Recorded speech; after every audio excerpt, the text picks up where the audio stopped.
Martineau. Le préféré du règne animal. Bonjour, les petits lapins.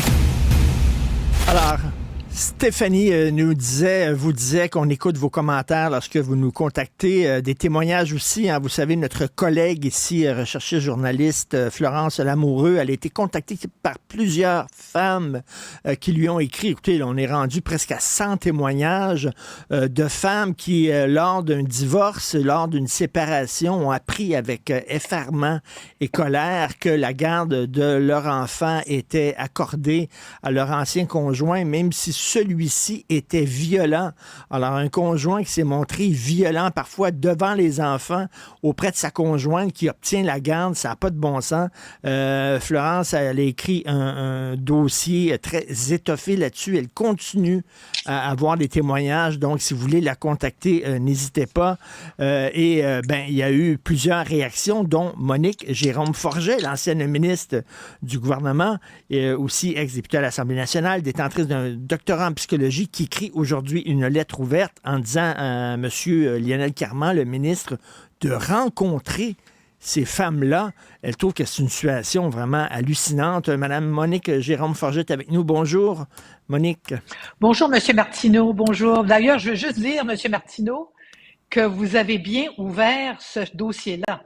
Vous avez contribué à ouvrir ce dossier-là, soyons bien clairs. Bien, grâce au travail de Florence. Pourquoi ça va vous chercher? Parce que vous, lorsqu'on pense à Monique Jérôme Forget, c'est Madame Économie, c'est Madame Finance et tout ça. Et là, soudainement, ce sujet-là vous a touché. Pourquoi? Mais d'abord, parce que soyons bien clairs, moi, dans une ancienne vie, premièrement, comme psychologue, j'ai travaillé avec des enfants, premièrement. J'ai aussi eu affaire dans mon ancienne vie à la DPJ.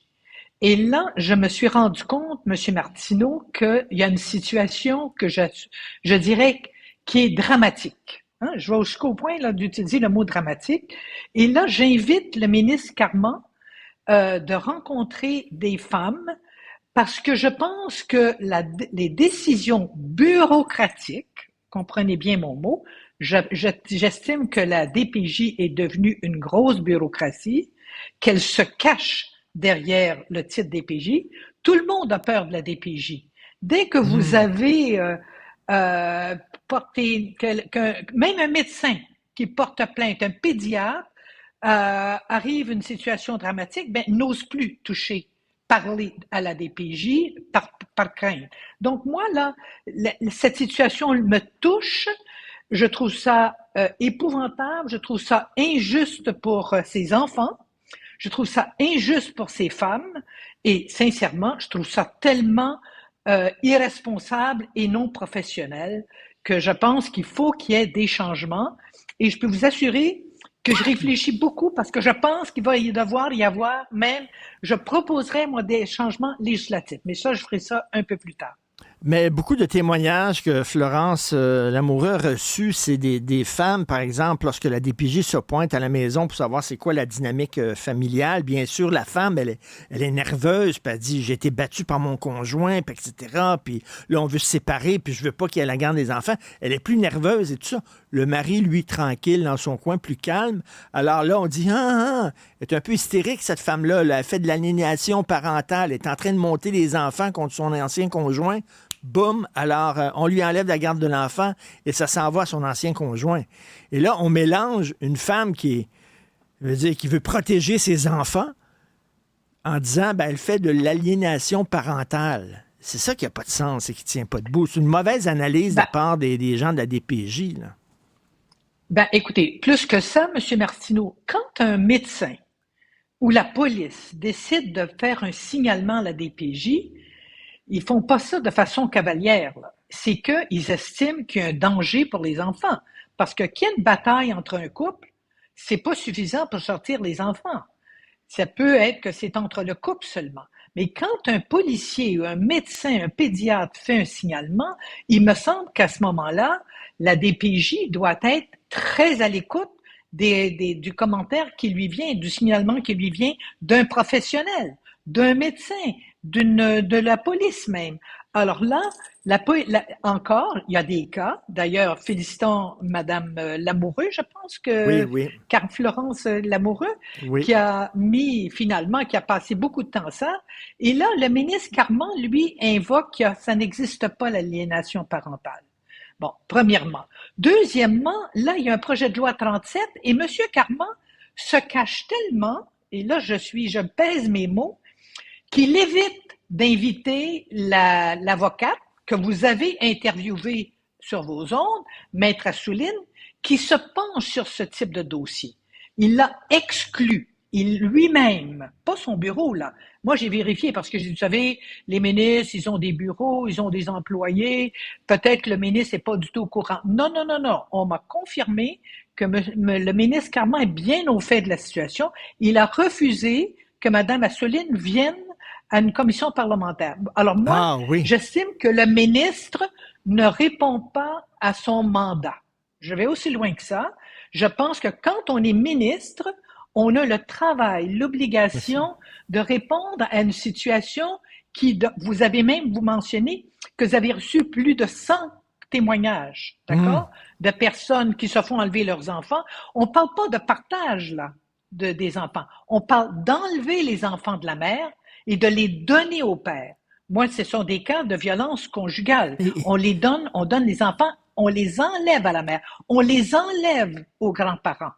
On empêche les grands-parents il y de a voir. quelques situations où c'est l'inverse. En fait, c'est la femme qui est violente envers son ancien conjoint et c'est bon, le père perd la garde de ses enfants, mais en général, en gros, la grande majorité, ce sont des femmes victimes de violences. Mais c'est comme si, Monique Jérôme Forget, c'est comme si la DPJ, c'est un État dans l'État. C'est intouchable. On ne peut pas rien faire contre la DPJ. Je m'excuse, mais la DPJ, elle a des comptes à rendre. Elle se doit d'être transparente. C'est pas une vache sacrée, là. Ben voilà, je pense que vous touchez actuellement le point sensible, l'imputabilité. Vous savez, moi, je crois beaucoup, si un médecin est coupable, vous connaissez le nom du médecin. Si un avocat fait quelque chose de pas correct, c'est pas le bureau, là, c'est le nom de l'avocat qui sort. Là, vous avez supposément des professionnels, je commence à avoir des doutes, qui là posent des gestes, mais qui vient répondre? La DPJ, la grosse bureaucratie, Oui.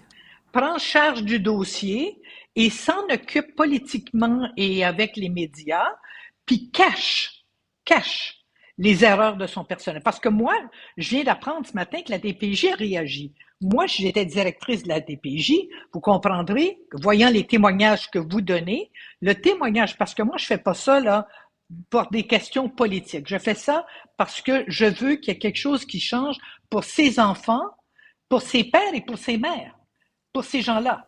Moi, je suis pas là pour représenter un parti politique, mais pas du tout, pas du tout, pas du tout. Je suis là parce que je le fais personnellement par conviction. Et là, il y a peut-être des gens qui disent oui, mais ils ont le cœur à la bonne place, les intervenants de la DPJ. Moi, je connais quelqu'un qui a réalisé un documentaire sur la DPJ, puis il dit qu'on arrête de les critiquer, c'est des gens qui travaillent fort. Bon, OK, peut-être, là, mais ils sont mal formés. Florence Lamoureux dit leur formation, là, c'est 1 heure et demie pour savoir ce qui se passe dans une famille, quelle est la dynamique, tout ça, c'est 1 heure et demie de formation. C'est pas suffisant. Et Madame moi, Monique Monsieur Jérôme-Forget. Martineau, je vais vous dire, vous avez très raison, parce que j'ai eu justement moi aussi des témoignages de personnes, de femmes en particulier, parce qu'il peut y avoir des hommes, vous avez raison. Mais généralement, c'est plutôt les femmes qui se font enlever les enfants. Et là, des témoignages où la DPJ part sur des clichés, des volets sans tête, n'écoute pas la détresse même des enfants. Quand j'ai parlé d'arracher les enfants à la mère, je ne mâchais pas mes mots, mais c'est ça. On arrache les enfants à la mère tellement que là, la mère, pour rencontrer ses enfants 1 fois par semaine, faut qu'elle soit avec quelqu'un de la DPJ. Vous imaginez? C'est un monde d'horreur. C'est Kafka, là, qui revient. C'est Kafka. Et il y a C'est une très peu, bureaucratie, à mon avis. et il y a très peu de gens qui critiquent cette bureaucratie-là. Vous parliez de Maître Valérie Assouline qui fait un travail titanesque. C'est une des rares qui ose affronter la DPJ.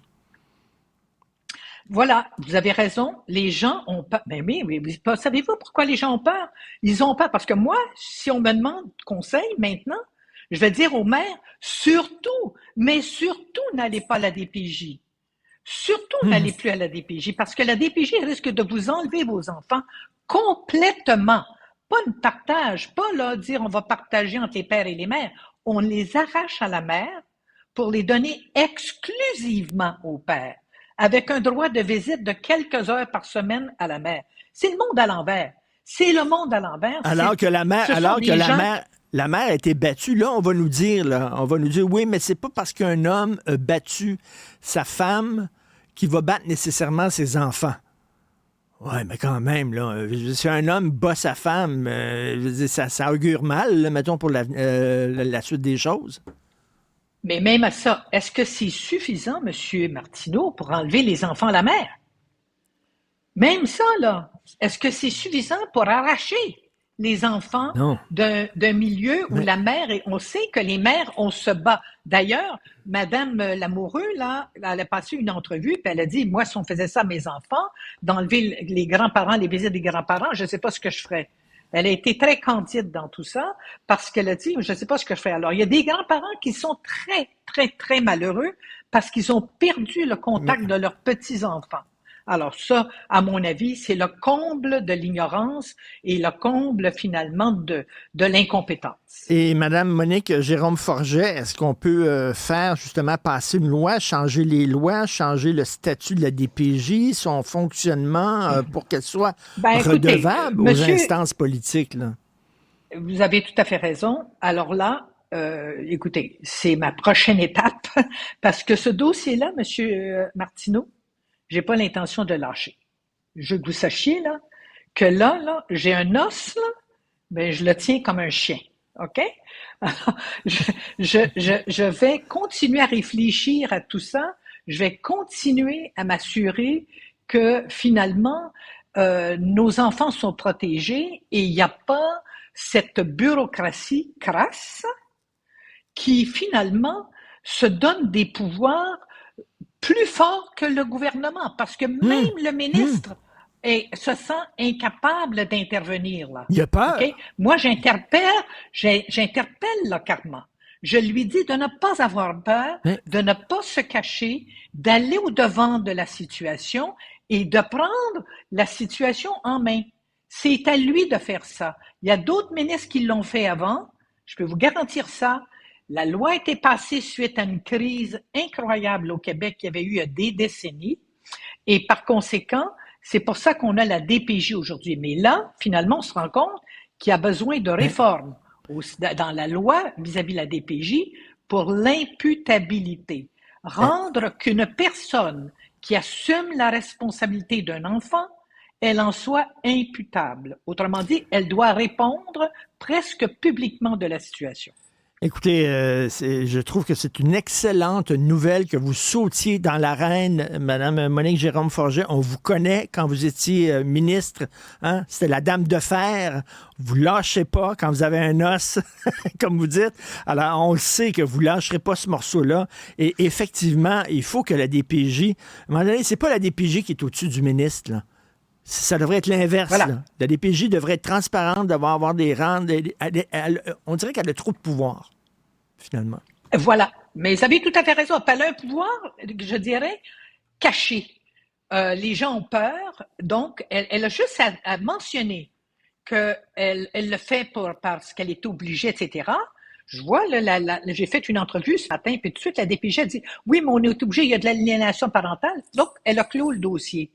Ben, madame ou monsieur qui est directeur de la DPJ, wake up, réveillez-vous, parce que là, vous êtes sur la sellette, vous allez demeurer sur la sellette, et moi, je ne vais pas lâcher ce dossier-là.